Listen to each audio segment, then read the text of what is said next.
Assalamualaikum warahmatullahi wabarakatuh. Selamat siang semua. Yang kami hormati Saudari Nur Mayaza selaku Ketua Umum KSI 2022, yang kami hormati Kak Catur Rahmawati dan juga Kak Alfian Hamam Mustafa selaku reviewer pada sesi presentasi pertama mentorship kepenulisan pada hari ini, dan kepada seluruh panitia serta peserta mentorship kepenulisan yang berbahagia. Marilah kita panjatkan puji syukur kehadirat Tuhan Yang Maha Esa, karena berkat limpahan rahmat, taufik, dan hidayahnya, kita dapat hadir pada acara sesi presentasi mentorship kepenulisan tahun 2022 pada siang hari ini dengan tema Level Up Our Writing Skill dalam keadaan sehat walafiat.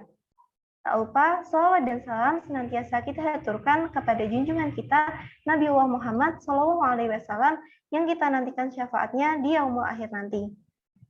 Selanjutnya, perkenankanlah saya, Silva Amalia Stiani, selaku MC dan juga moderator, untuk menyampaikan susunan acara pada siang hari ini. Adapun susunan acara sesi presentasi pertama pada siang hari ini adalah yang pertama, pembukaan, yang kedua, penjelasan teknis acara, yang ketiga, sesi foto bersama, yang keempat adalah presentasi, dan lalu akan dilanjutkan dengan review dari para mentor, dan yang kelima atau yang terakhir adalah penutup. Selanjutnya, marilah kita buka acara mentorship kepenulisan pada hari ini dengan doa bersama. Berdoa dipersilahkan.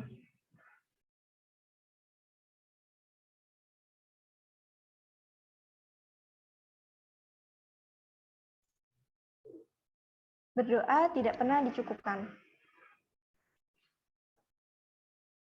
Baik, agar acara hari ini dapat berjalan dengan lancar, berikut saya akan membacakan beberapa teknis acara pada siang hari ini. Yang pertama, peserta diharapkan hadir 5-10 menit sebelum acara dimulai. Yang kedua, peserta sesi presentasi diwajibkan untuk mengaktifkan kamera apabila tidak berhalangan dan menggunakan virtual background yang telah disediakan oleh panitia. Untuk format nama peserta, dari pengurus KSI atau internal KSI menggunakan format bidang underscore nama. Untuk peserta menulis dari mahasiswa Fakultas Pertanian menggunakan format peserta underscore nama. Dan untuk anggota TKB menggunakan format TKB underscore nama. Selanjutnya, saya akan membacakan teknis presentasi untuk sesi presentasi pertama siang hari ini. Yang pertama, presentasi dilakukan oleh perwakilan 1-2 orang anggota kelompok dan diperbolehkan untuk menambah 1 anggota lagi untuk membantu share screen. Kemudian, presentator diharapkan untuk mengaktifkan kamera selama presentasi. Presentator dipersilahkan untuk on mic setelah dipersilahkan oleh moderator. Kemudian peserta yang lain diharapkan untuk mematikan mikrofon selama presentasi berlangsung. Share screen dilakukan oleh presentator dan apabila mengalami kendala dapat menghubungi panitia untuk dibantu share screen-nya. Setiap kelompok memiliki waktu presentasi maksimal 10 menit, kemudian akan dilanjutkan dengan sesi review dan tanya jawab dari Dewan Juri selama 5 menit. Perhitungan waktu presentasi menggunakan digital timer oleh panitia dimulai saat presentator mengucapkan kata pertama. Peserta dimohon untuk mengikuti rangkaian acara dari awal hingga akhir, kemudian mengisi link presensi yang akan dibagikan panitia melalui kolom chat Zoom di akhir acara. Baik, demikian pembacaan teknis untuk presentasi pada siang hari ini. Sebelumnya, saya akan mengecek terlebih dahulu kesiapan dari kelompok presentasi untuk sesi pertama hari ini. Mungkin yang pertama dari kelompok 1, dari kelompok internal KSI Bendum dan juga Ketua Umum, apakah sudah hadir di room Zoom?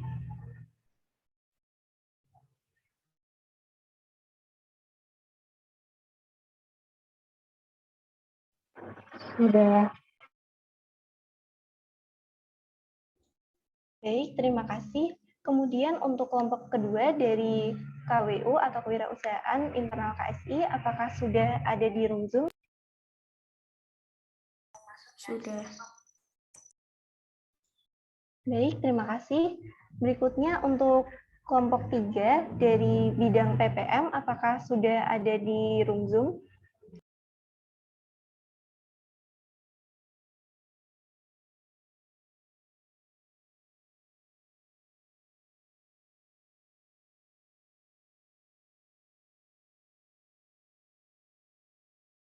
Sudah.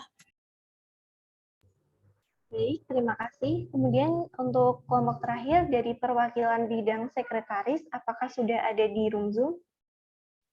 Sudah.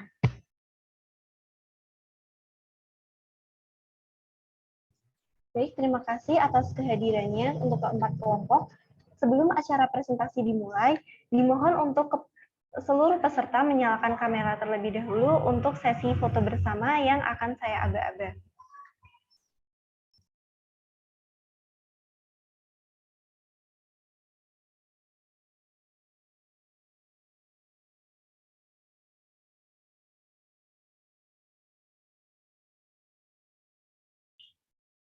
Dipersilahkan kepada seluruh peserta apabila tidak ada kendala untuk on-cam, bisa on-cam terlebih dahulu untuk sesi foto bersama.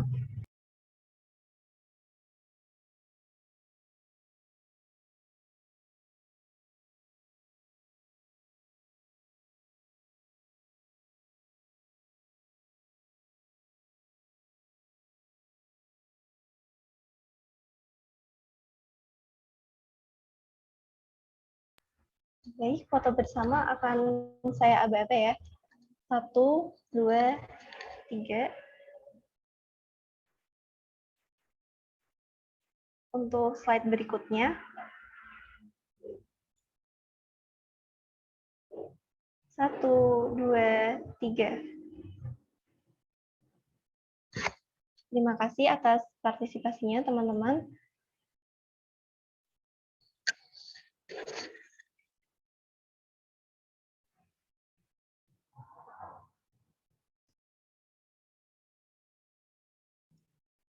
Baik, selanjutnya kita memasuki acara presentasi. Kepada kelompok presentasi pertama, apakah sudah siap?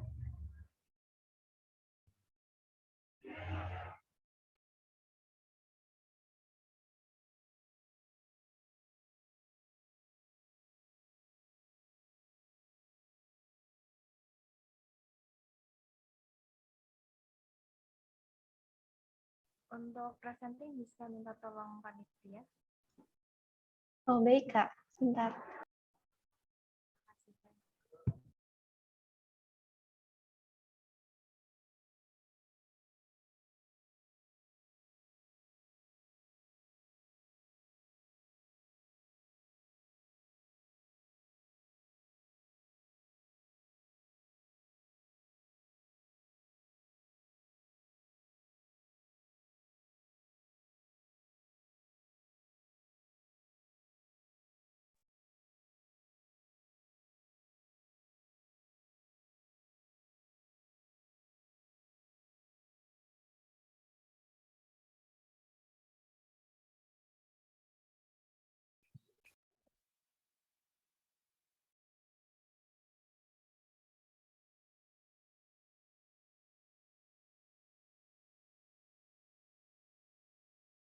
Baik, mengingatkan kembali untuk kelompok 1, waktu presentasi adalah maksimal 10 menit, dan waktu presentasi akan dimulai ketika presentator sudah mengucapkan kata pertama.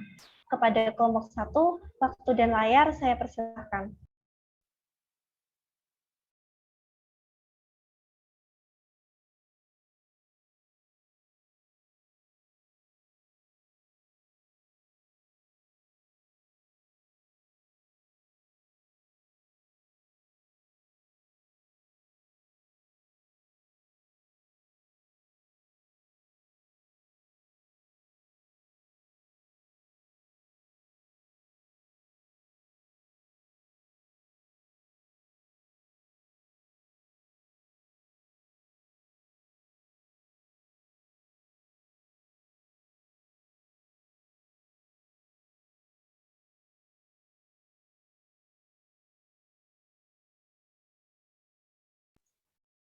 Sekali lagi untuk kelompok 1, Presentasi sudah bisa dimulai. Waktu dan layar saya persilahkan untuk presentasi.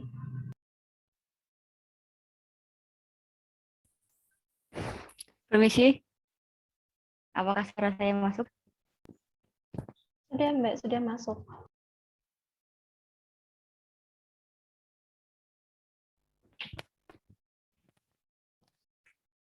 Baik, saya mulai ya.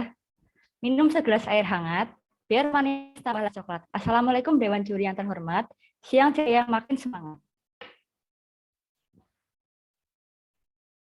Jadi kami akan memberikan esai dengan judul Pemanfaatan limbah jerami sebagai alternatif bahan bakar minyak tanah dan gas guna mendukung kemandirian energi nasional. Baik, slide selanjutnya.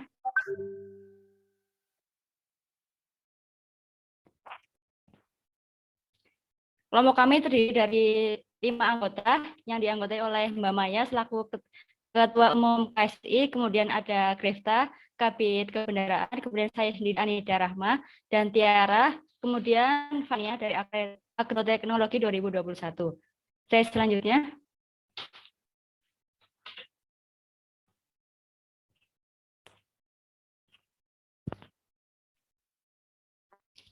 Esai kami dilatar belakangi oleh adanya jumlah produksi padi nasional tahun 2016 yang sebesar 79,14 juta ton, yang kemudian meningkat 4,97% dari produksi padi tahun 2015 dengan besar 75,36 juta ton yang akan menghasilkan limbah jerami padi sebesar 40-50 juta ton per tahun. Adanya peningkatan jumlah produksi padi tersebut akan berdampak pada peningkatan produksi jerami padi nasional yang diperkirakan setiap tahunnya meningkat antara 8-11%.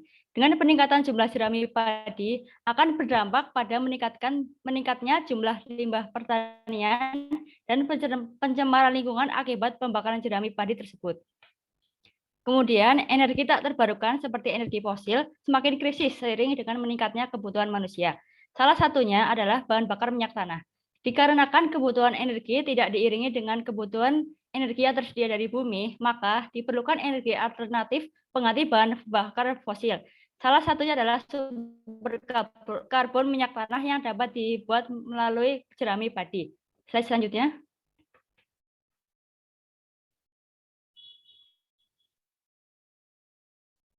Permasalahan yang kami angkat adalah jerami padi yang selaku sampah hasil pertanian yang menumpuk.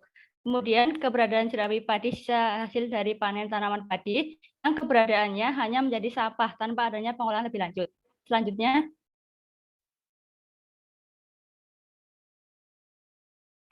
potensi dari jerami padi ini adalah belum banyaknya dimanfaatkan dengan baik. Akhirnya kami memanfaatkan potensi sebagai sumber karbon.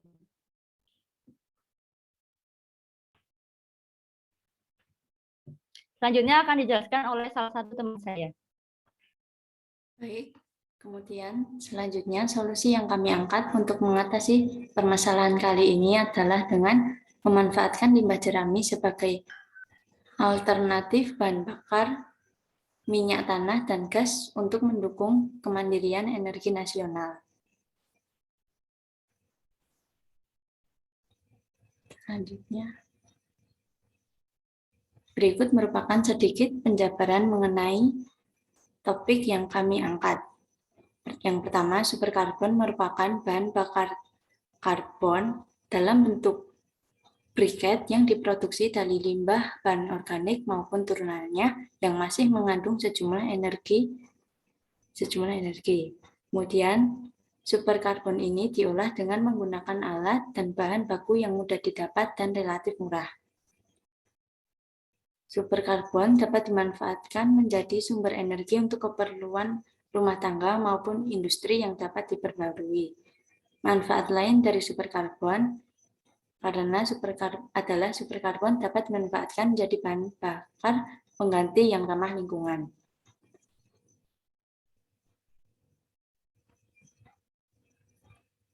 Kemudian, peluang dari pemanfaatan superkarbon yang pertama adalah menjadi bahan bakar alternatif pengganti minyak tanah dan gas yang Seperti yang kita ketahui saat ini bahwa keberadaan dan ketersediaan minyak tanah dan gas sudah semakin menipis. Kemudian yang kedua, superkarbon merupakan bahan bakar yang dapat menyala dalam waktu yang lama. Sehingga hal tersebut dikarenakan panas pembakaran superkarbon lebih tinggi dari bahan bakar yang lain. Dan asap yang dikeluarkan tidak mencemari lingkungan. Dan yang terakhir memiliki nilai ekonomi. Pemanfaatan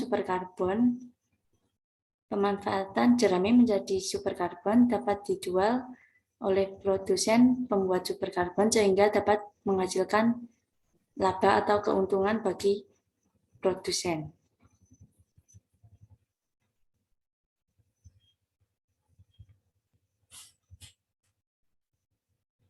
Penutup kesimpulan. Keberadaan jerami padi sisa dari hasil panen sangat melimpah. Jerami padi memiliki potensi yang besar ketika diolah dan dimanfaatkan dengan benar. Superkarbon merupakan salah satu produk hasil dari pengolahan jerami padi. Superkarbon dapat dijadikan menjadi bahan bakar alternatif pengganti minyak tanah dan gas. Dengan alat dan bahan baku yang mudah didapat dan relatif murah, superkarbon dapat dijadikan sebagai pilihan dalam memanfaatkan limbah jerami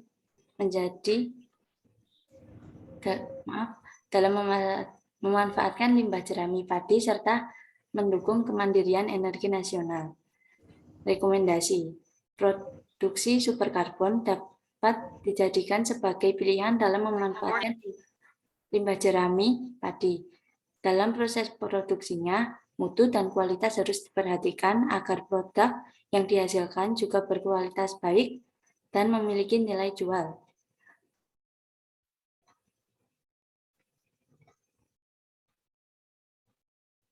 Next. Terima kasih atas waktu yang telah diberikan pada kelompok kami. Apabila terdapat kesalahan, saya mohon maaf. Terima kasih. Wassalamualaikum warahmatullahi wabarakatuh. Waalaikumsalam warahmatullahi wabarakatuh. Terima kasih kepada kelompok pertama atas presentasinya. Menarik sekali ya teman-teman, presentasi dari kelompok pertama ini mengangkat permasalahan tentang limbah jerami, khususnya tadi jerami padi ya kalau nggak salah, untuk dijadikan bahan bakar minyak dan juga gas. Nah mungkin berikutnya kita langsung aja masuk ke sesi review. Kepada mentor dipersilakan untuk memberikan tanggapan atau masukan terkait presentasi dari kelompok 1. Cek mic, masuk nggak ya suaranya? Masuk, Mbak. Oke, ya terima kasih untuk kelompok 1 yang telah memaparkan presentasinya ya. Pemanfaatan limbah jerami, ini bagus banget sih judulnya, pemilihan temanya, di mana kita ini sedang minus gitu, minus bahan sumber daya alam SDA-nya kita sangat perlu pembaruan kayak gitu. Nah, tapi di sini yang mau saya tanyakan, gimana teknis dari ide yang telah dituangkan ini? Monggo dari kelompok 1 bisa menjawabnya.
Silakan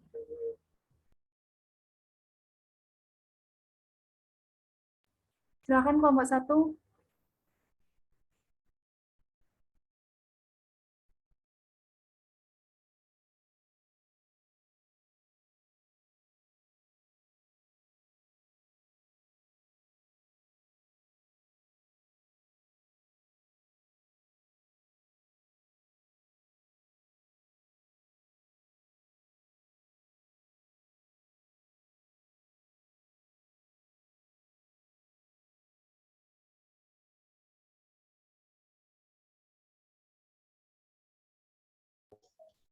Mungkin dari kelompok 1 bisa memberikan tanggapan terlebih dahulu dari pertanyaan reviewer tadi.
Mohon maaf, saya mohon izin untuk menjawab. Jadi, pembuatan superkarbon ini dapat dilakukan dengan melakukan pengarangan pada limbah jerami pada suhu 500 hingga 800 derajat Celcius.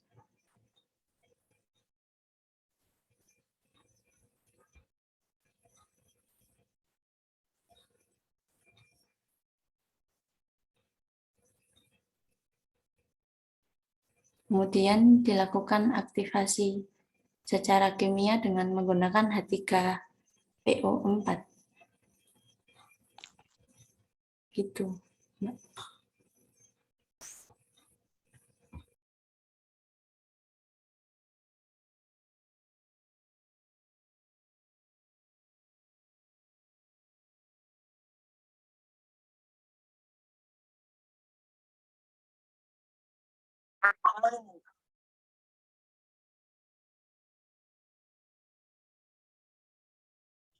Mohon maaf, Mbak Catur, belum on mic.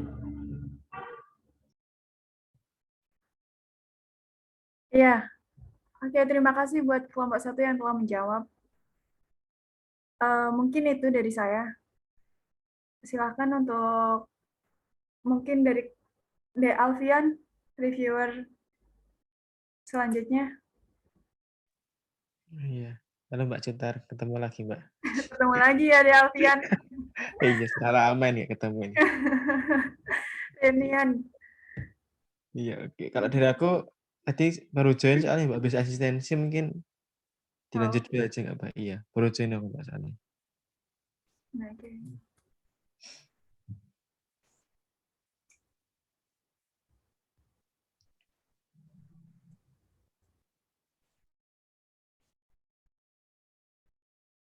Mungkin itu moderator dari reviewer, dari tim reviewer, bisa dilanjut ke kelompok selanjutnya. Baik, Mbak. Terima kasih atas review dari para mentor tadi untuk kelompok 1. Mungkin dari kelompok 1 bisa diambil ya tadi pertanyaan untuk dari reviewernya terkait teknisnya tadi. Mungkin nanti bisa lebih dikembangkan lagi. Nah,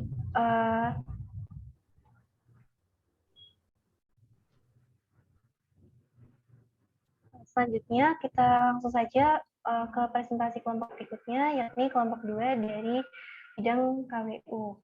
Kepada perwakilan kelompok 2, mungkin sudah hadir di sini atau sudah siap? Iya, sudah. Baik, mengingatkan kembali kepada kelompok 2, waktu presentasi maksimal 10 menit dan perhitungan waktu presentasi dimulai saat presentator mengucapkan kata pertama. Perhitungan waktu akan dipandu oleh panitia. Waktu dan layar saya persilahkan kepada kelompok 2.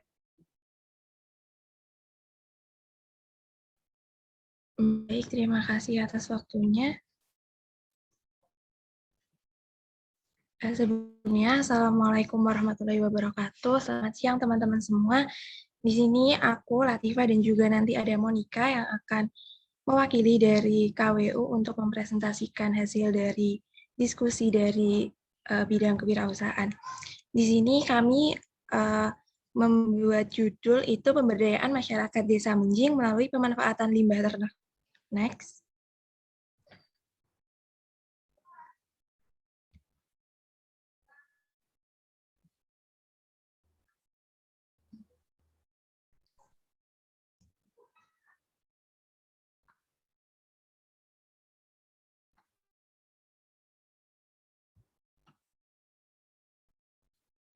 Maaf, ada sedikit kendala.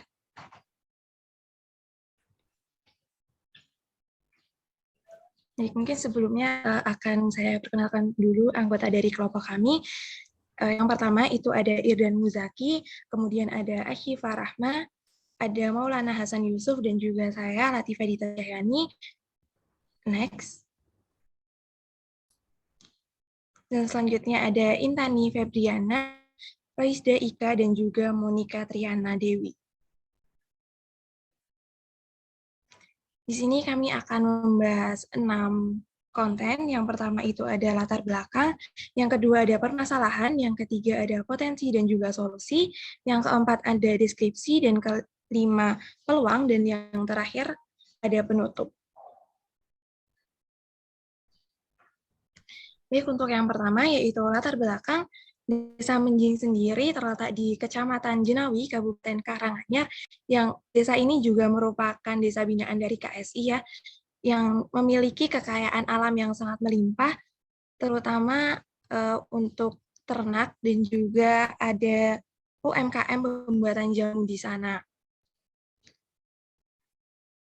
Nah, namun adanya potensi-potensi yang ada di sana ini juga menimbulkan beberapa masalah yang akhirnya tidak terkelola oleh Desa Menjing sendiri. Untuk domba sendiri memiliki bagian tubuh yang memiliki manfaat di semua bagiannya dan memiliki nilai ekonomi yang tinggi seperti daging, bulu, dan juga kulit domba. Hasil dari domba yang tidak kalah bernilai juga adalah kotoran domba yang berupa fases dan juga urin, di mana fases dan juga urin ini bagus jika dijadikan sebagai bahan dasar pembuatan pupuk organik. Next.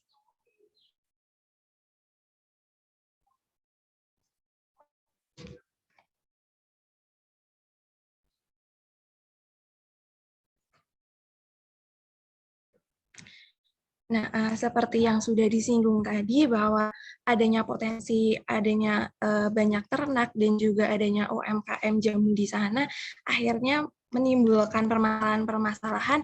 Yang pertama itu adanya pengelolaan kotoran ternak yang belum ada. Jadi adanya kotoran domba tadi yang sangat banyak, akhirnya menimbulkan kotoran ternak yang sangat banyak, dan walaupun itu termasuk dalam sampah organik, tapi kalau dibiarkan begitu saja juga akan menimbulkan masalah bagi lingkungan.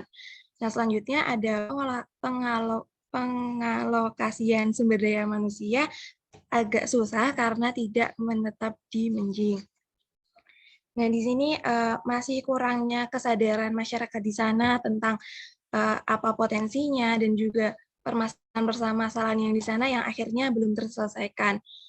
Nah, terus kemudian ada pemasaran produk yang masih kurang, seperti tadi ada UMKM jamu yang belum terblow up karena memang pemasarannya masih sangat terbatas. Next. Baik, dari permasalahan tadi, kita memberikan sedikit solusi. Yang pertama itu adalah pembuatan pupuk organik cair, yang itu dari kotoran domba tadi yang berupa air kencing dari domba ya. Kemudian ada pembuatan pupuk kompos dengan aroma herbal dari bahan kotoran dan urin domba serta limbah pembuatan jamu.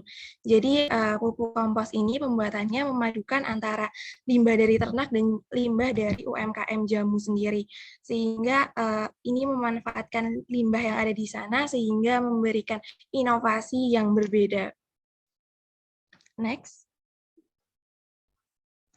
Selanjutnya akan disampaikan oleh Monika. Silakan Monika. Baik, terima kasih Mbak Latifah atas kesempatannya. Selanjutnya sedikit penjabaran dari topik yang kami angkat. POC atau pupuk organik cair dari urin sapi memiliki 3 fungsi utama, yaitu yang pertama sebagai pupuk cair bagi tanaman, yang kedua sebagai zat pengatur tumbuh tanaman, dan yang terakhir juga sebagai pestisida nabati. Jadi dari beberapa penelitian menyebutkan bahwa urin sapi memiliki kandungan unsur kimia yang lebih banyak dari kotoran sapi padat. Kompos merupakan salah satu jenis pupuk organik yang sudah ada sejak lama. Pengertian kompos adalah bahan-bahan organik yang sudah mengalami proses pelapukan karena terjadinya interaksi antara mikroorganisme atau bakteri pembusuk yang bekerja di dalam bahan organik tersebut. Bahan organik yang dimaksud pada pengertian kompos yaitu rumput, jerami, sisa ranting dan dahan, kotoran hewan, bunga yang rontok, air kencing hewan ternak, serta bahan organik lainnya. Next.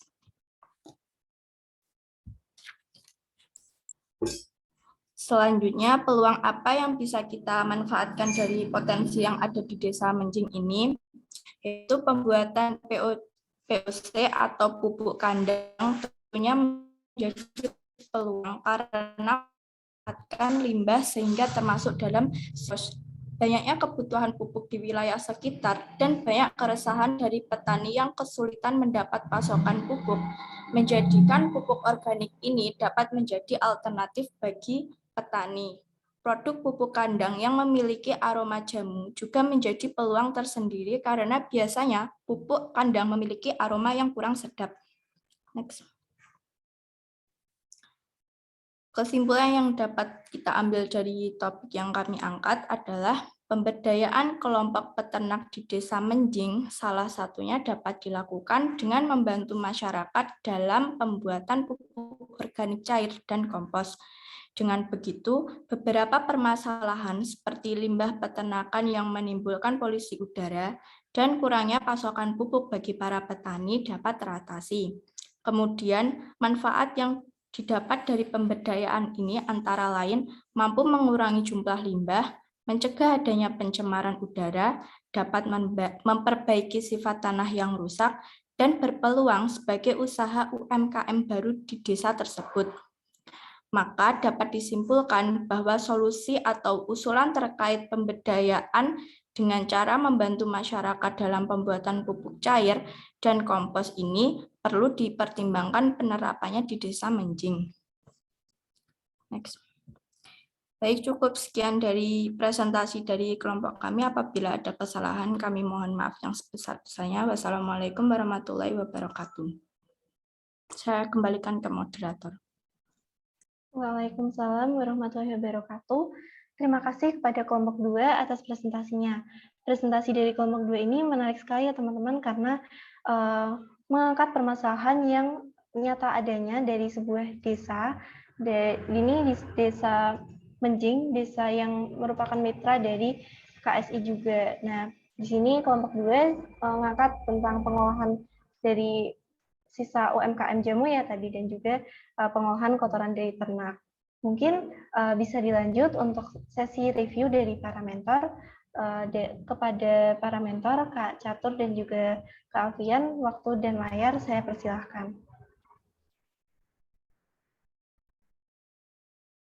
Oke, terima kasih untuk kelompok 2 yang telah menyampaikan materinya ya. Ada sedikit notes untuk kelompok 2 ya. Sangat riskan untuk presentator mempresentasikan dan menggunakan bahasa non baku. Kayak tadi semisalkan di PowerPoint itu menggunakan kata agak susah dan biasanya. Nah, itu jangan sampai ketika teman-teman menyampaikan materi presentasi ya, menyampaikan materi lomba kalian di hadapan dewan juri dosen-dosen, kalian menggunakan bahasa non baku seperti itu. Lalu yang kedua, mau menanyakan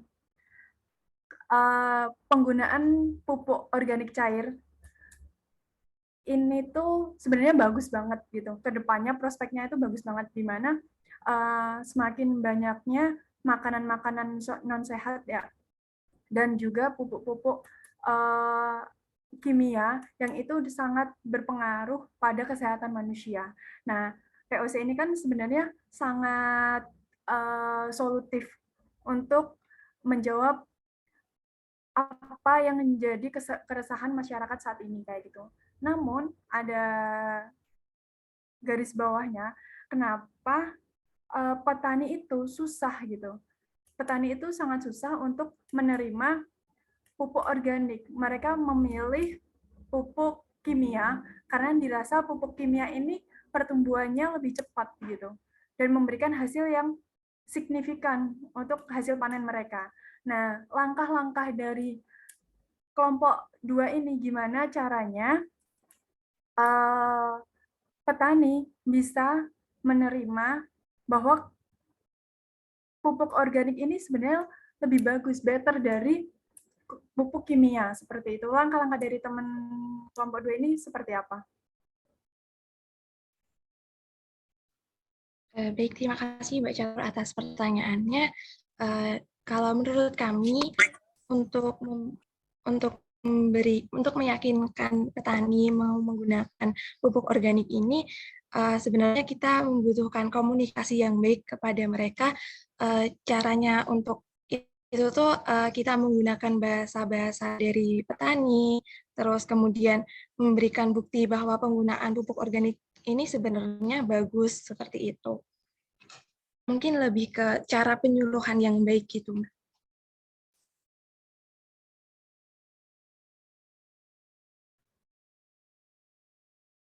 Oke, terima kasih kelompok 2. Mungkin Mbak Alfian ada tambahan? Ya, oke. Terima kasih di kelompok 2 dan terima kasih Mbak Cuter atas tadi beberapa pertanyaannya yang sudah dijelaskan oleh Mbak Cuter ya buat kelompok 2. Untuk saran-sarannya bisa digunakan acuan ke depannya biar lebih baik lagi untuk presentasi ke depan. Tapi untuk secara ide sendiri sudah bagus ya menurutku, karena sudah sesuai, karena sudah mengangkat sesuatu di masyarakat, berarti apa yang kalian angkat kan memiliki manfaat juga buat masyarakat. Nah, tapi mungkin aku sedikit yang menggarisbawahi yang pertama terkait kalau misalkan ini kan pemberdayaan, kalau menurutku sebaiknya kalian apa namanya ya, dijelaskan lagi atau poinkan lagi untuk sasaran yang akan kalian berdayakan. Misalkan tadi kan ke kelompok petani, kalau menurut kelompok peternak ya, kelompok peternak. Tapi kan menurutku kan dari seluruh peternak di desa Menjing kan kuantitas dari peternakannya kan juga beda-beda. Nah, kalau dari aku mending ada sebuah lembaga yang mewadahi para peternak itu nanti bisa mungkin ya menyetorkan kotorannya ke lembaga tersebut buat nanti diolah oleh lembaga tersebut, misalkan oleh Karang Taruna gitu. Jadi nanti para peternak kambing pun bisa mendapatkan income juga dari dia menjual apa namanya kotorannya ke Karang Taruna dan Karang Taruna bisa memproses apa namanya kotorannya menjadi pupuk. Nah, seperti itu. Jadi ada sinergisitas antara lembaga-lembaga di desa itu. Jadi mereka setiap peternak itu nggak bekerja sendiri, tapi ada sinergisitas antar lembaga dengan masyarakat yang ada di desa gitu. Nah, lalu yang kedua terkait apa ya tadi, bentar aku lupa.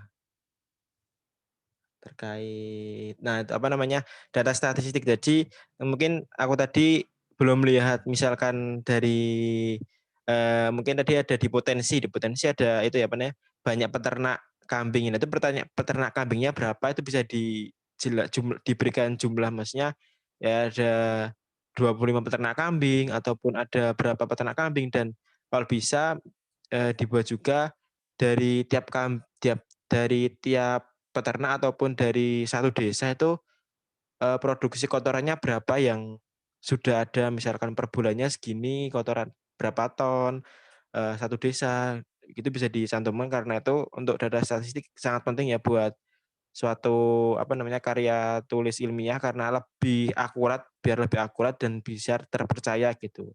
Jadi jangan cuman banyak ataupun ya mungkin kata-kata banyak bisa diganti dengan sesuatu yang bernilai angka gitu. Terus yang kedua mungkin lebih ke mungkin bisa dijelasin juga dalam PPT itu terkait dengan pembuatan dari pupuknya, misalkan dari pupuk organik cair, cara membuatnya gimana, pupuk yang organik pada cara membuatnya gimana, apakah nanti bentuknya dari pupuk itu yang misalnya yang padat, bentuknya granul, butiran-butiran, ataupun bentuknya sudah kayak siap digunakan, kayak misal sudah kayak pupuk itu, yang karungan yang bentuk tanah gitu loh. Jadi bisa dijelaskan juga tentang cara pengolahannya gitu biar lebih meyakinkan juri juga, misalkan untuk sistem pengolahannya seperti ini nantinya ke depan. Jadi biar lebih terstruktur aja dalam kegiatan pemberdayaannya gitu. Karena kan ini pemberdayaan ya. Jadi emang harus dijelasin secara runtut program-program yang akan kalian jalankan. Jangan cuman aku ada masalah ini, aku selesaikan solusinya membuat ini. Tapi harus jelaskan prosesnya dari awal, dari yang mulai kalian bagaimana bisa melakukan sosialisasi ke sana, lalu pelaksanaan programnya apa aja, proses pembuatan pupuknya bagaimana gitu sampai ke penjualan tadi gitu. Nah, terus yang berikutnya mungkin terkait judulnya tadi kan tentang itu ya, pemberdayaan mengenai kotoran hewan ya. Tapi aku bingungnya tadi ada bahasan mengenai KWT tentang produksi jamu itu mungkin korelasinya sama apa yang kalian angkat tuh apa gitu. Misalnya ya tadi kan kalau sistem penangkep kan kalian kan bahasnya mengenai kotoran kambing yang ada di sana. Tapi yang yang ibu KWT pengolahan jamu itu korelasinya apa gitu loh, gitu. Kira-kira apa ya? Sama kotoran, pemberdayaan tentang kotoran kambing itu.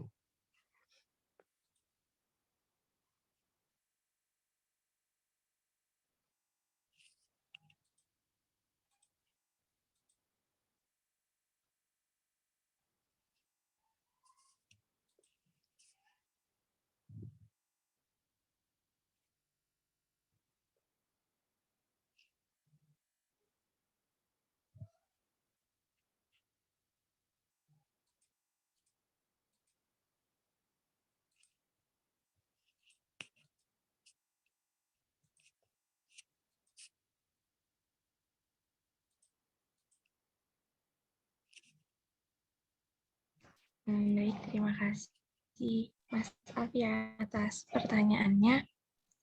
Mungkin korelasinya sendiri itu sebenarnya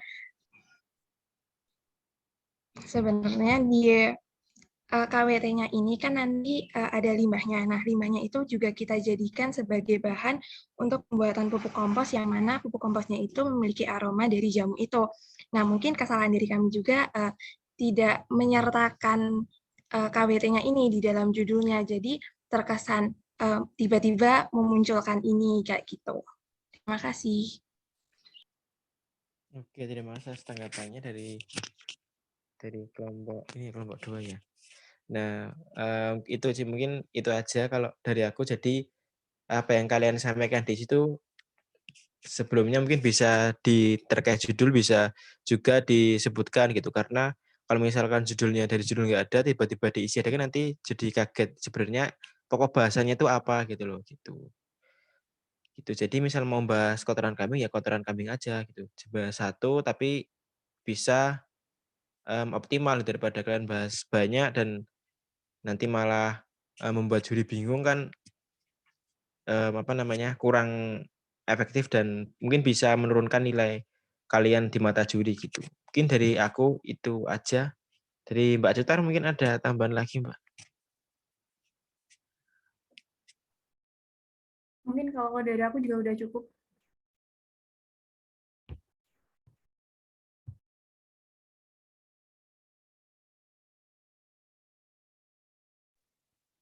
Ya, mungkin bisa kembalikan ke MC buat berikutnya bagaimana? Baik, Mas. Terima kasih atas review untuk kelompok 2 tadi. Pada kelompok 2 mungkin hasil review tadi bisa dijadikan evaluasi ya terkait gimana tadi PPT yang baik, gimana untuk menjabarkan permasalahannya dengan baik. Mungkin bisa jadi evaluasi untuk kedepannya. Baik, mungkin akan saya lanjutkan untuk presentasi kelompok berikutnya, yakni presentasi dari kelompok ketiga dari perwakilan bidang PPM. Apakah sudah siap?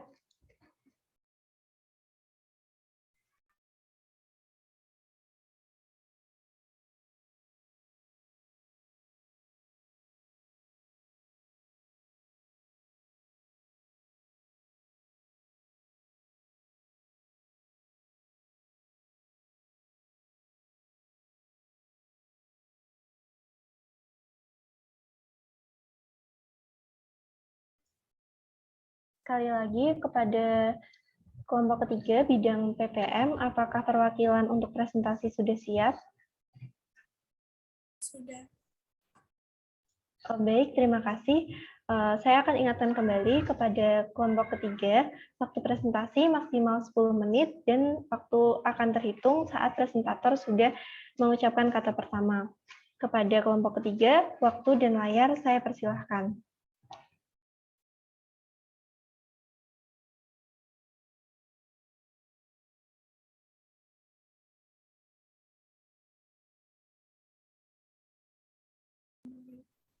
Assalamualaikum warahmatullahi wabarakatuh. Selamat siang, Mbak Maya selaku Ketua KSI dan teman-teman semua.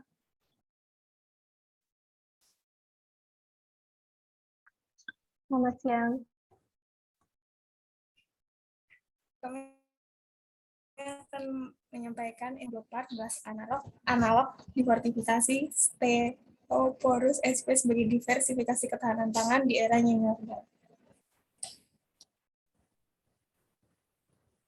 Next.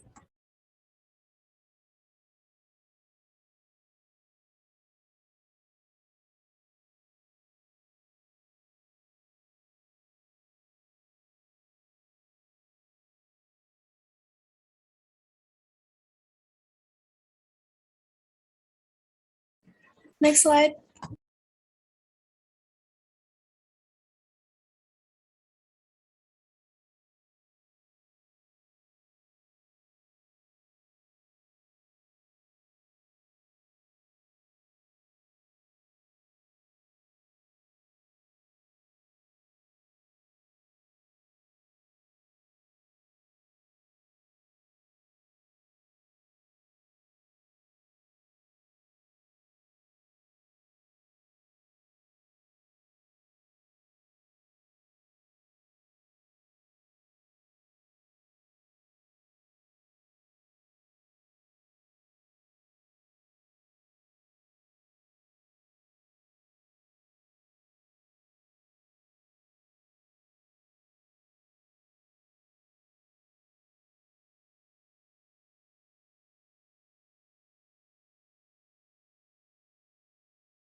Sebelum memaparkan materi, perkenalkan saya Putri Nanda sebagai perwakilan dari PPM.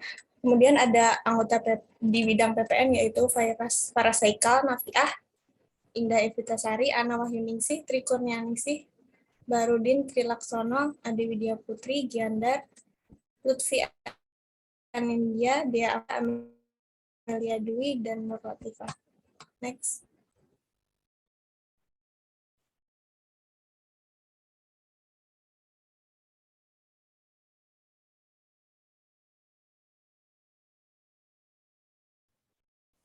Indonesia merupakan negara agraris di mana pertanian menjadi sektor potensial dan strategis dalam pembangunan berkelanjutan dan penyumbang terbesar perekonomian negara. Padi merupakan salah satu tanam karena sebagai bahan pangan pokok masyarakat Indonesia. Selain padi, juga ditanam umbi-umbian sebagai sektor unggulan. Salah satu jenis umbian yang banyak ditemukan yaitu ubi jalar. Di sisi lain, Indonesia juga merupakan negara maritim dengan sumber daya akuatik yang berlimpah. Contohnya di Madura, komoditas ikan teri nasi sangat terkenal.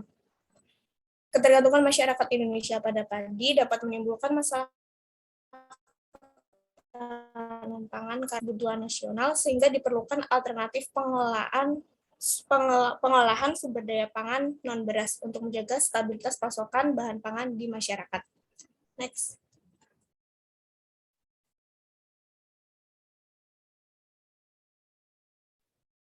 Permasalahannya yaitu satu, ketergantungan masyarakat Indonesia akan konsumsi beras yang tidak dapat diimbangi karena dengan jumlah kebutuhan beras, bukan alternatif pengolahan sumber pangan non-beras. Yang kedua, perubahan kebijakan pembatasan mobilitas yang berimbas pada stabilitas sistem ketahanan pangan sehingga diperlukan inovasi baru. Yang ketiga, peningkatan produktivitas ubi jalar yang tidak diimbangi dengan pemanfaatan ubi jalar. Next.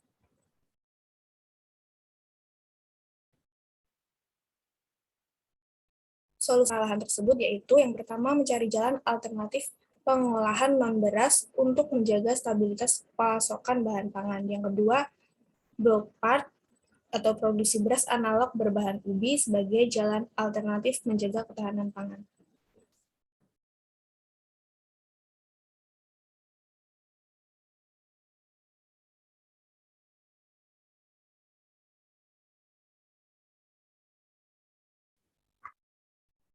Potensinya yaitu tanah Indonesia yang subur sehingga banyak ditumbuhi tanaman pertanian, contohnya jenis umbi-umbian, dan salah satu umbi-umbian yaitu ubi jalar.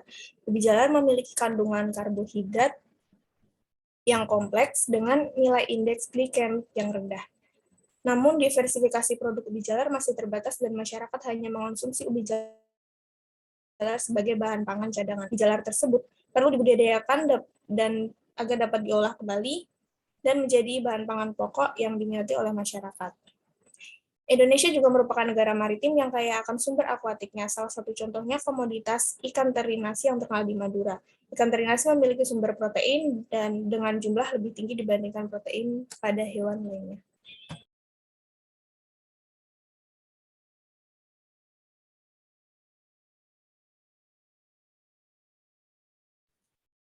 Beras analog merupakan pilihan sebagai alternatif pengganti beras yang biasa dikonsumsi sehari-hari sebagai makanan pokok.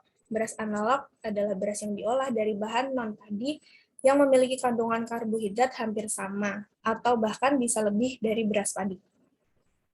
Blowpart merupakan produk beras analog berbahan ubi jalar dengan fortifikasi ikan teri nasi sebagai upaya diversifikasi bahan pangan untuk menjaga ketahanan pangan selama era new normal.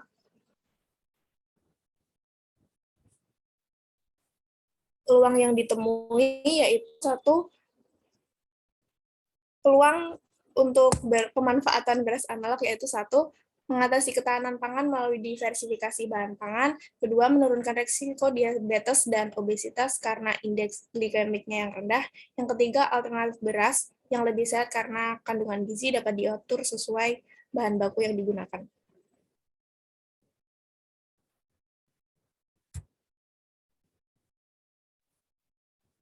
Kesimpulan, Blowpart sangat cocok digunakan sebagai alternatif pemecahan masalah pengganti beras agar masyarakat tidak selalu ketergantungan terhadap beras. Dan juga sebagai upaya ketahanan pangan di era new normal. Potensi alam yang mendukung Blowpart sebagai berkembang dengan mudah tanpa harus melakukan impor berlebih untuk mendapatkan makanan pengganti beras padi.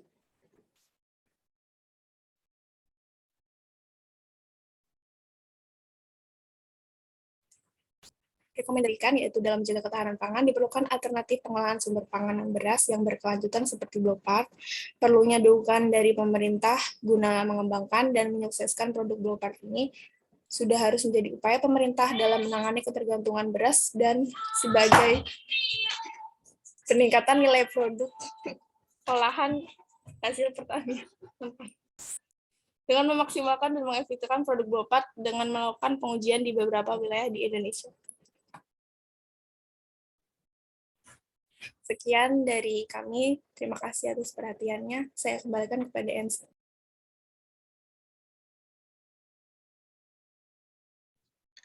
Baik, terima kasih kepada kelompok 3 atas presentasinya. Mungkin sebelum dilanjutkan untuk review dari para mentor, saya mengingatkan kembali kepada teman-teman peserta untuk mengisi link presensi terlebih dahulu yang sudah dibagikan panitia melalui kolom chat Zoom. Baik, mungkin kepada Mbak Catur dan juga Mas Alfian bisa dimulai untuk reviewnya.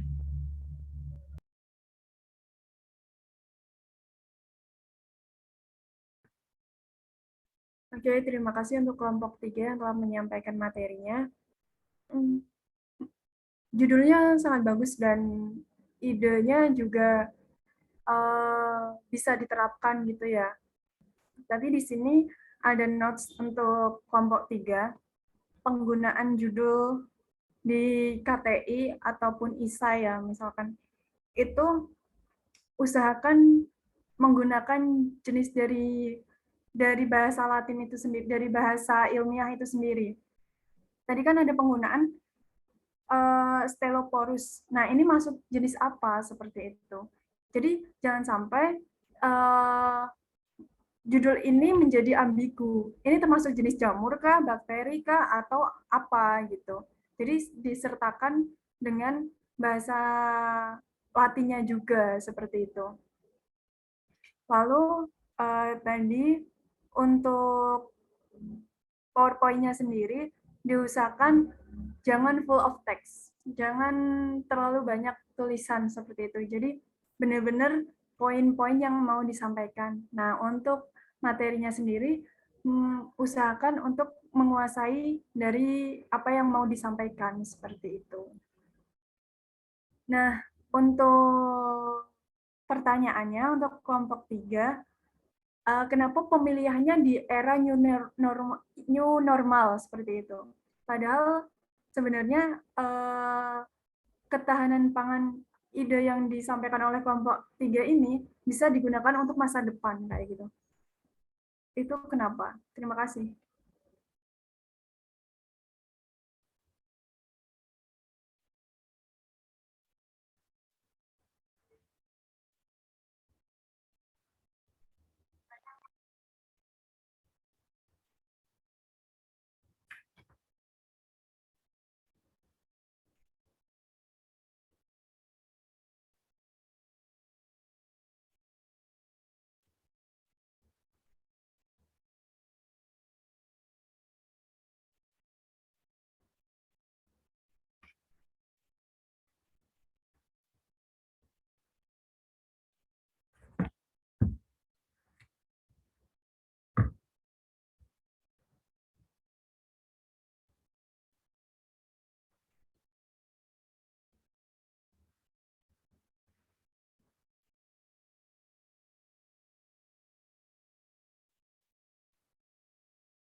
Baik, Kak. Terima kasih atas saran yang diberikan.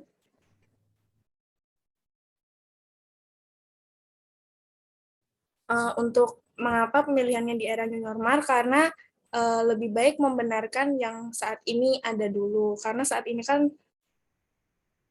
habis terjadi pandemi COVID, menyebabkan ketahanan pangan itu menurun. Kalau saat ini dicoba berhasil, itu bisa untuk kedepannya juga. Begitu, Kak.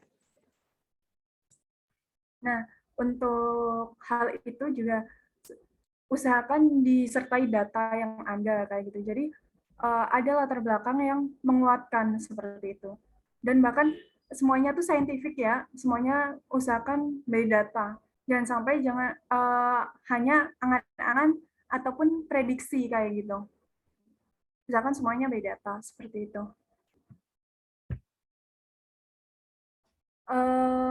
Lalu tadi kenapa pemilihannya beras analognya ini di ubi jalar seperti itu? Kenapa tidak pemanfaatan yang lain, misalkan jagung ataupun bahan non beras lainnya seperti itu?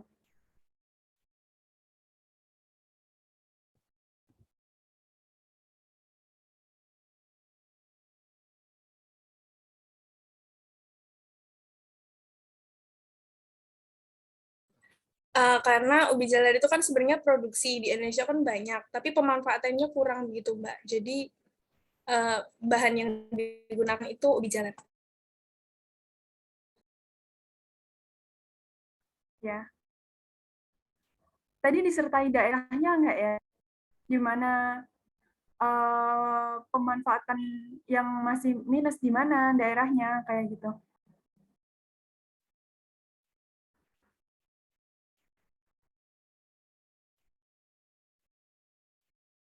Belum ya tadi ya? Untuk yang di PPT tadi belum ada, Mbak.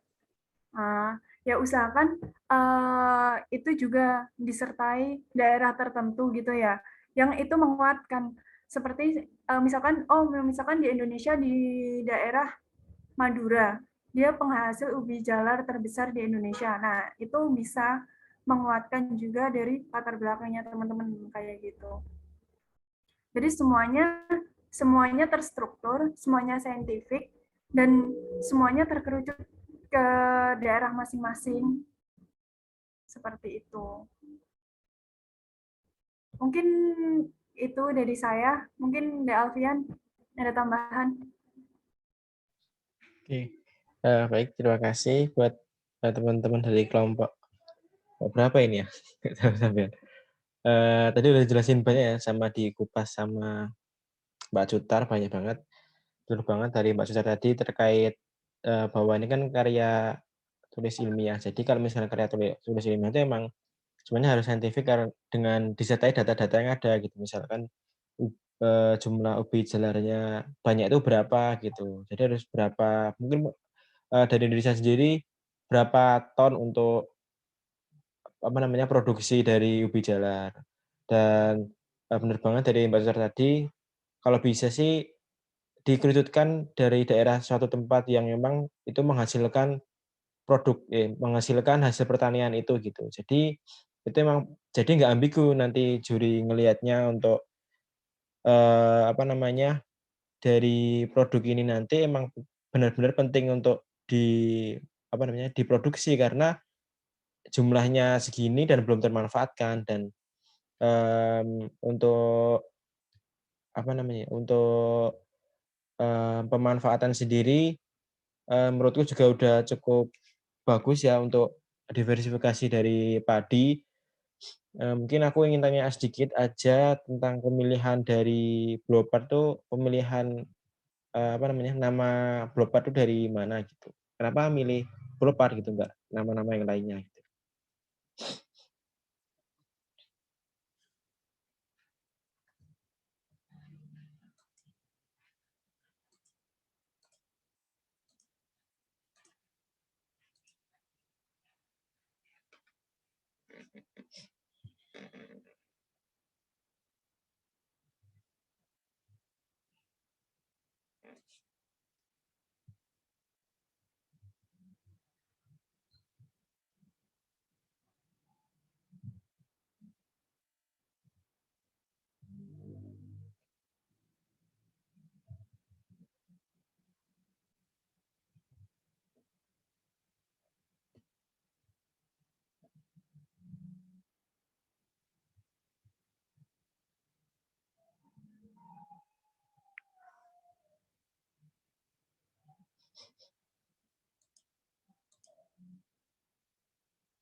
Baik Mas, terima kasih atas masukannya. Untuk pemilihan blow-part itu kemungkinan itu merupakan salah satu jenis produk beras analog yang berbahan dasar dari ubi begitu, Mas.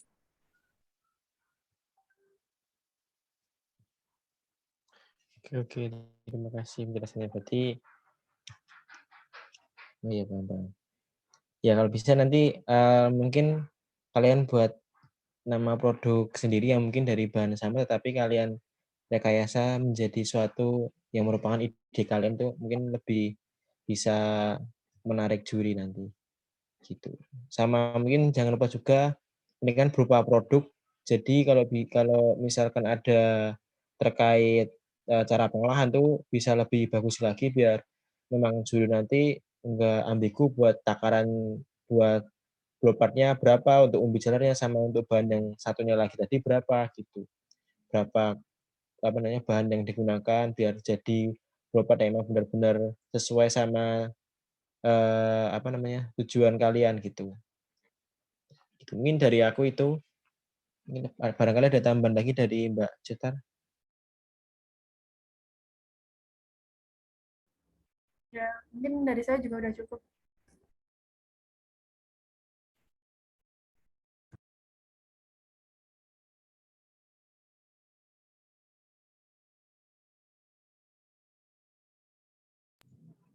Baik, Mbak Catur dan juga Mas Alfian, terima kasih untuk reviewnya untuk kelompok ketiga ini.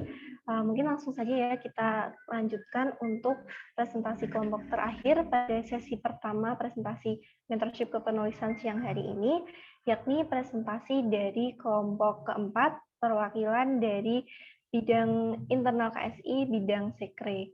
Mungkin dari bidang kesekretariatan, perwakilannya apakah sudah siap?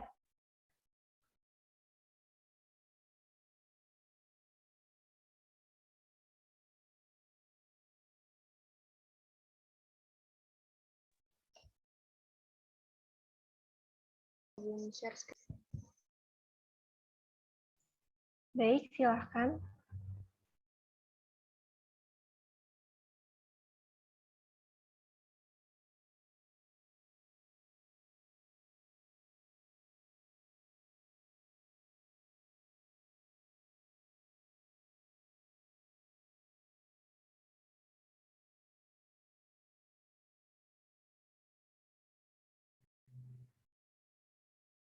Baik, kepada kelompok 4, waktu dan layar saya persilahkan.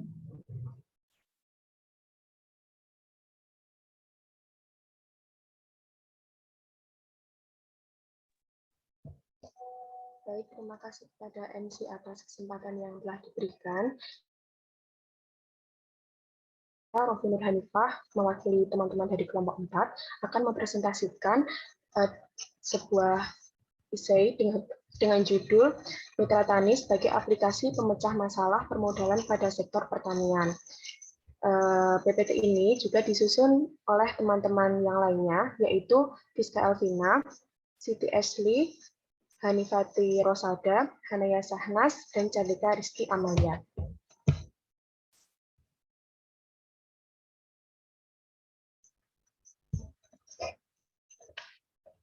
Nah, latar belakang dari adanya judul ini, yang pertama Indonesia itu memiliki peluang besar sebagai pasar produsen pangan dunia melalui sektor pertanian yang ditunjang kekayaan alam melimpah. Karena kita tahu sendiri Indonesia ini kan merupakan negara tropis di mana banyak tumbuhan-tumbuhan pangan yang bisa tumbuh subur di Indonesia. Kemudian Indonesia juga sebagai negara agraris di mana sebagian besar penduduknya bekerja sebagai petani, dan berdasarkan data dari Badan Pusat Statistik 2018, penduduk Indonesia yang berprofesi sebagai petani berjumlah sebanyak 33,4 juta dari total 263,9 juta jiwa. Kemudian latar belakang yang selanjutnya itu ditemukan kendala dalam permodalan karena banyak bank yang menolak pendanaan kepada petani dikarenakan resiko pada sektor pertanian yang besar. Kita tahu sendiri sektor pertanian itu kan tergantung dari musim, kemudian cuaca, belum lagi nanti ada hama dan penyakit, sehingga tidak sedikit dari lembaga-lembaga keuangan yang menolak untuk memberikan pendanaan untuk sektor pertanian ini. Kemudian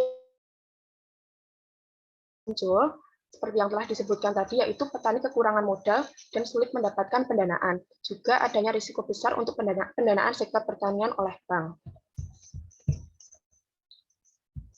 Kemudian potensinya, yang pertama, aplikasi ini bisa mempermudah untuk mempertemukan petani dengan investor sehingga petani bisa mendapatkan pendanaan untuk usaha taninya.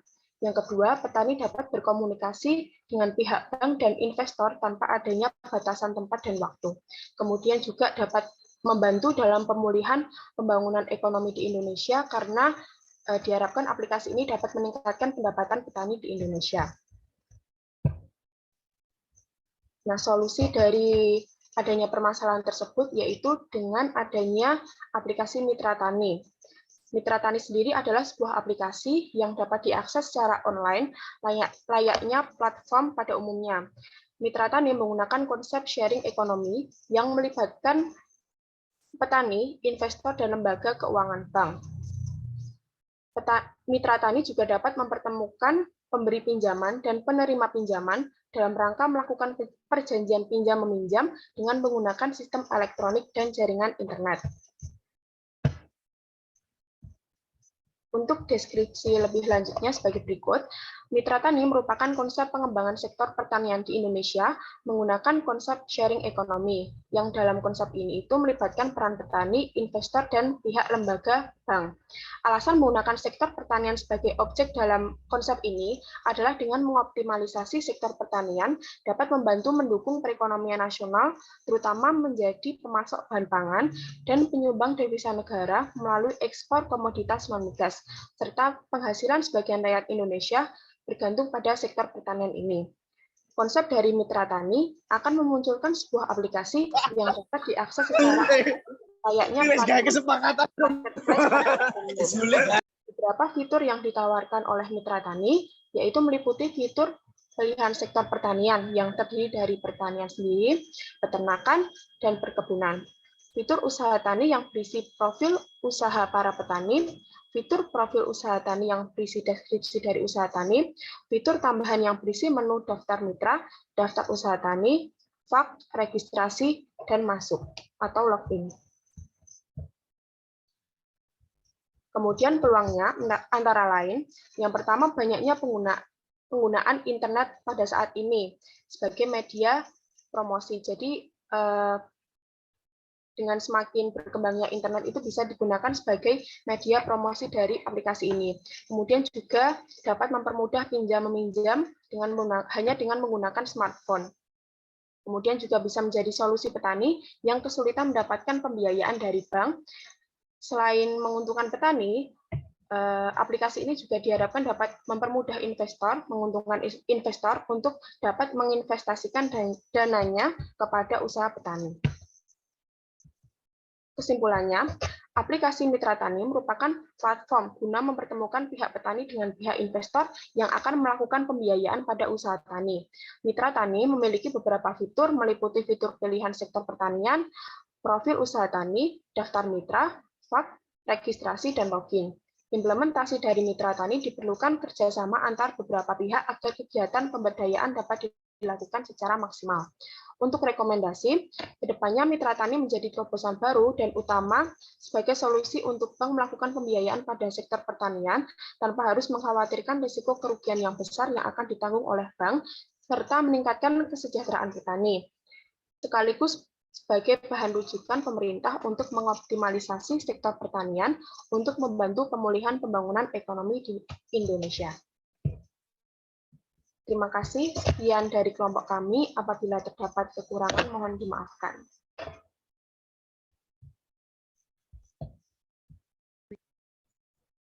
Terima kasih kepada kelompok 4 atas presentasinya. Presentasinya tadi menarik ya teman-teman karena mengangkat atau memberikan solusi mengangkat satu aplikasi, yakni aplikasi Mitra Tani. Mungkin dari presentasi kelompok keempat ini dari Kakak reviewer ada tanggapan atau masukan? Silahkan.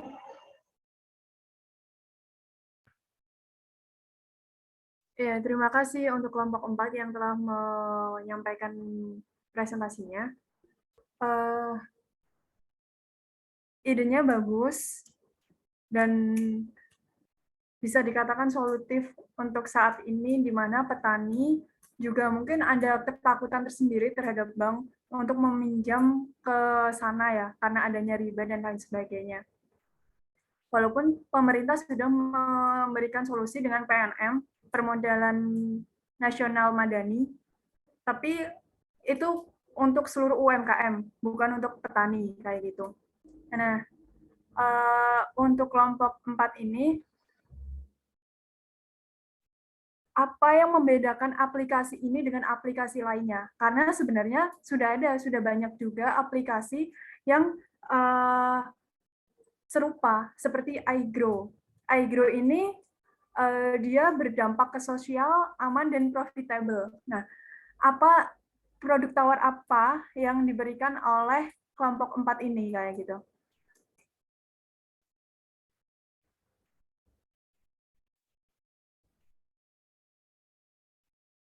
Daya tawar apa yang diberikan kelompok 4 ini dari aplikasi lainnya kayak gitu? Silakan kelompok 4.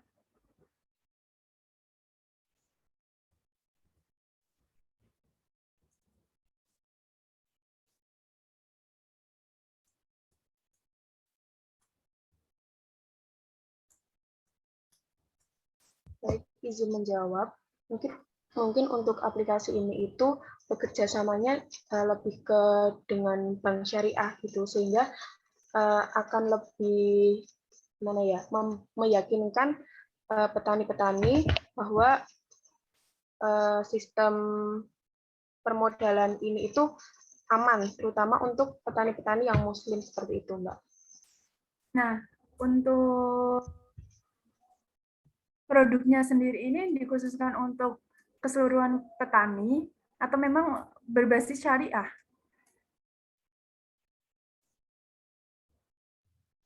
Untuk keseluruhan petani, Mbak. Kalau untuk keseluruhan petani, mungkin dengan kata syariah ini bisa digantikan dengan yang lain ya. Karena kalau menggunakan kata syariah, ini akan tertuju dalam satu pihak. Sedangkan nanti petani kita nggak hanya petani muslim kayak gitu. Nah, anggap saja semua petani di Indonesia ini sudah melek teknologi ya. Padahal sejujurnya, pada kenyataannya kan petani di Indonesia ini itu rata-rata sudah di usia 40 tahun ke atas. Artinya sudah lansia kayak gitu. Nah, gimana kelompok 4 ini mensosialisasikan bahwa aplikasi ini bisa menjadi solusi permodalan untuk petani kayak gitu.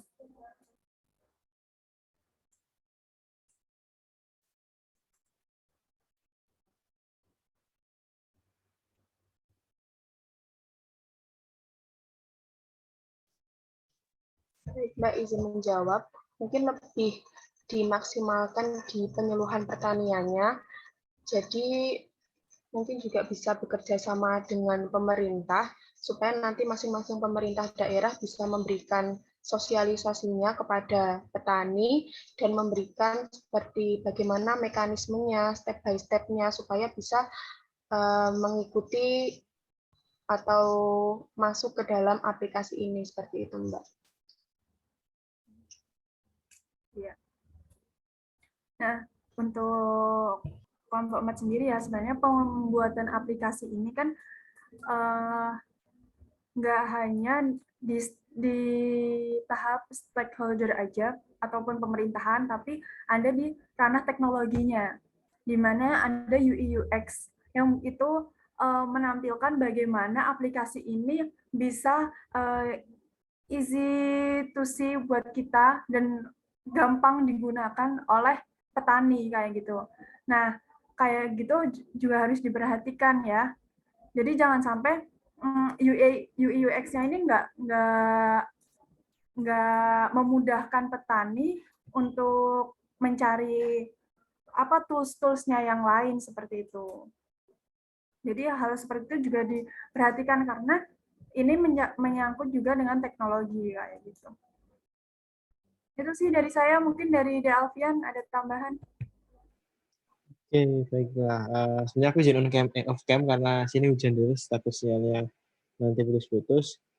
Nah, sebenarnya buat tadi udah dibahas banyak sama Mbak Sutar ya buat dari kelompok ini.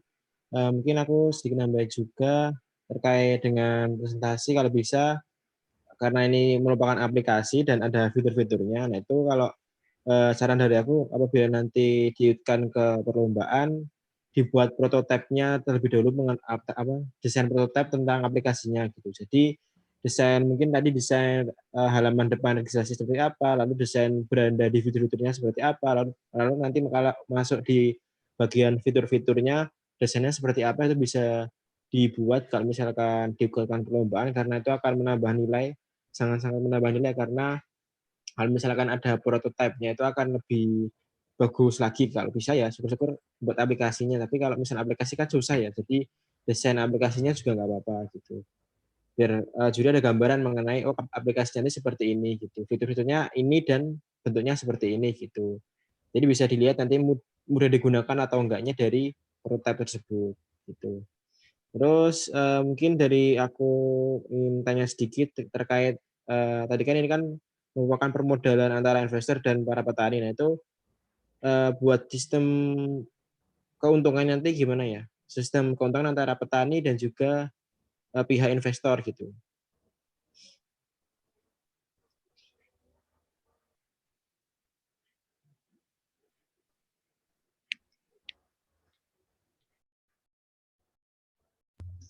Izin menjawab, Mas. Jadi nanti ada seperti sistem bagi hasil, di mana bagi hasil itu nanti juga tergantung atas kesepakatan petani dan investor itu sendiri.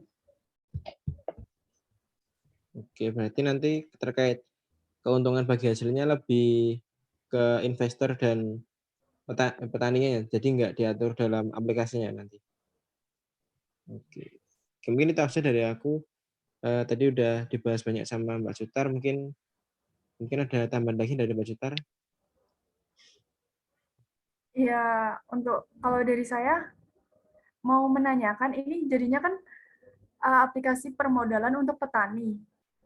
Ketika ada, berarti ini aplikasi untuk mempertemukan antara investor dengan petani atau bagaimana? Iya, Mbak, mempertemukan petani dengan investor yang mau memberikan atau meminjamkan dananya kepada petani.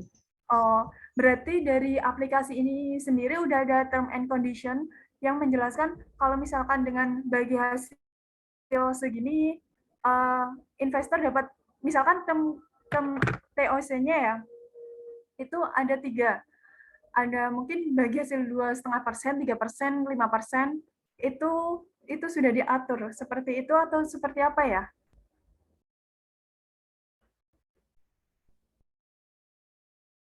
Maaf, Mbak, boleh diulangi pertanyaannya? Kan ini aplikasi untuk mempertemukan antara investor dengan petani. Nah, tadi kan sistem bagi hasilnya tergantung dengan petani sama investornya. Nah, di aplikasi ini sendiri itu sudah memberikan term on condition-nya, sudah memberikan MOU-nya dan lain sebagainya kah? Atau memang itu nanti dibahas sendiri oleh petani dan investornya, seperti itu?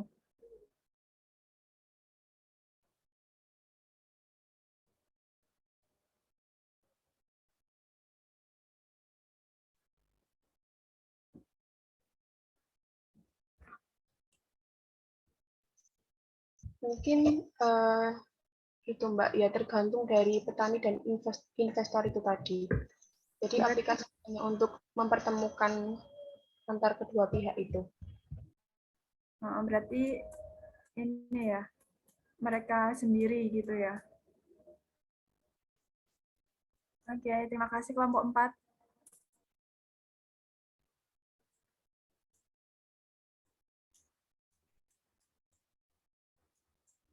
Waktu dan tempat saya kembalikan ke moderator.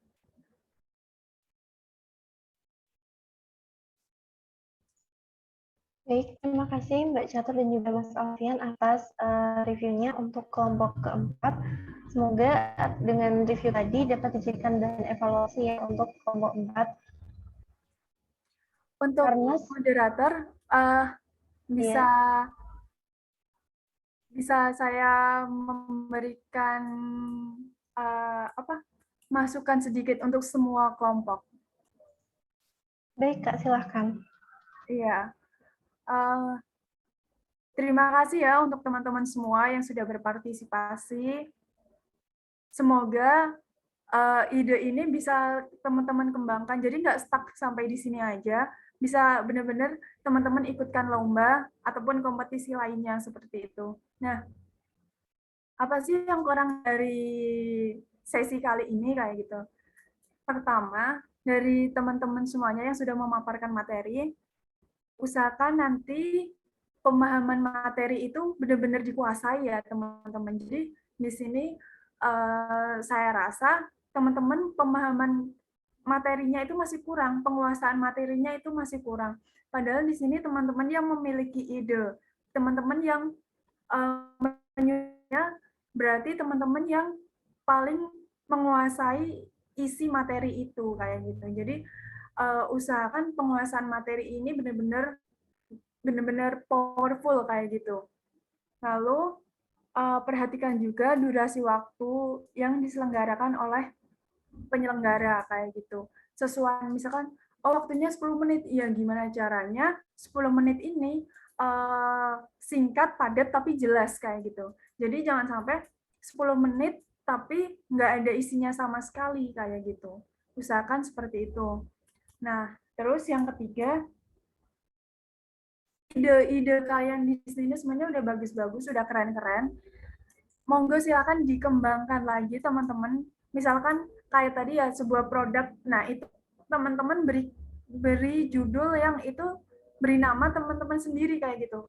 Diberi nama dari produknya teman-teman sendiri kayak gitu. Jadi usahakan judulnya juga di sini tuh unik kayak gitu. Misalkan ya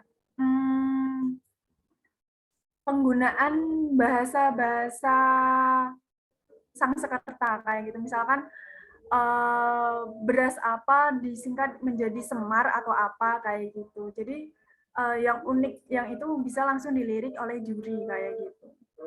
Itu sih untuk evaluasi keseluruhan peserta ya. Semoga bisa menjadi perbaikan buat semuanya. Terima kasih.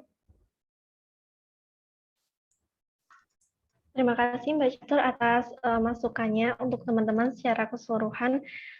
Benar banget ya teman-teman, mungkin ke depannya bisa lebih dimatangkan lagi untuk pemahaman materinya dan juga lebih dipersiapkan lagi untuk teknis-teknis di presentasinya.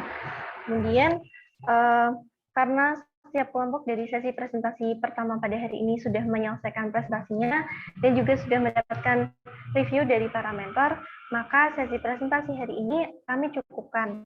Terima kasih atas antusias dan juga pemaparan presentasi yang menarik dari teman-teman peserta. Dan terima kasih juga kami ucapkan sebanyak-banyaknya kepada Mbak Catur dan juga Mas Alfian atas beberapa tanggapan dan juga masukan yang membangun untuk teman-teman peserta mentorship kepenulisan siang hari ini. Diharapkan dengan adanya review tersebut dapat membantu teman-teman untuk lebih bersemangat mengikuti ajang perlombaan presentasi di kemudian hari.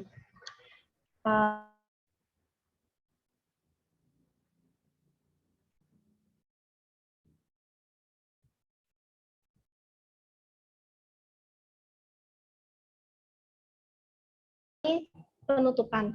Marilah kita tutup acara sesi presentasi pertama Mentorship Kepenulisan tahun 2022 ini dengan doa bersama. Berdoa dipersilahkan.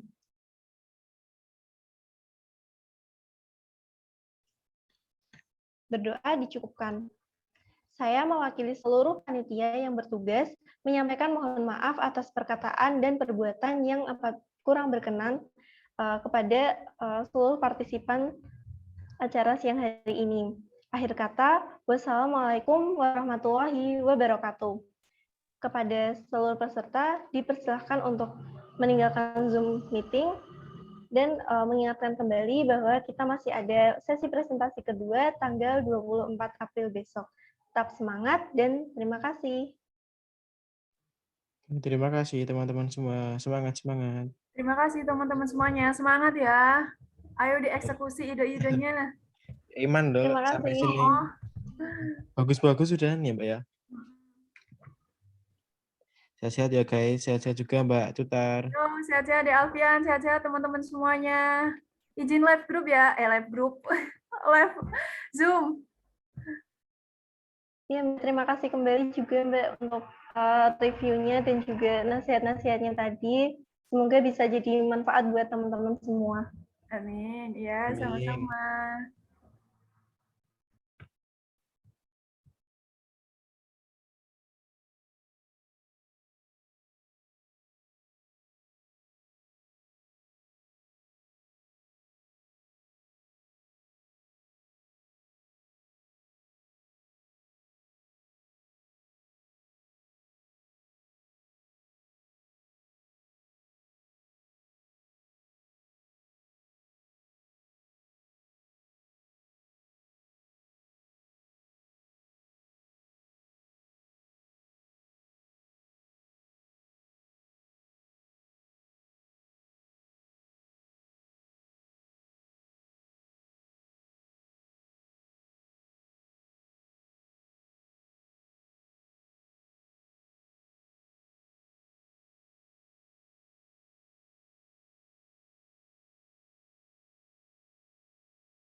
Cek-cek. Suaraku udah terdengar belum? Udah, Sil. Oke. Sebelumnya aku mau cari Iva. Di mana ya? Ada nggak di sini? Ada kan?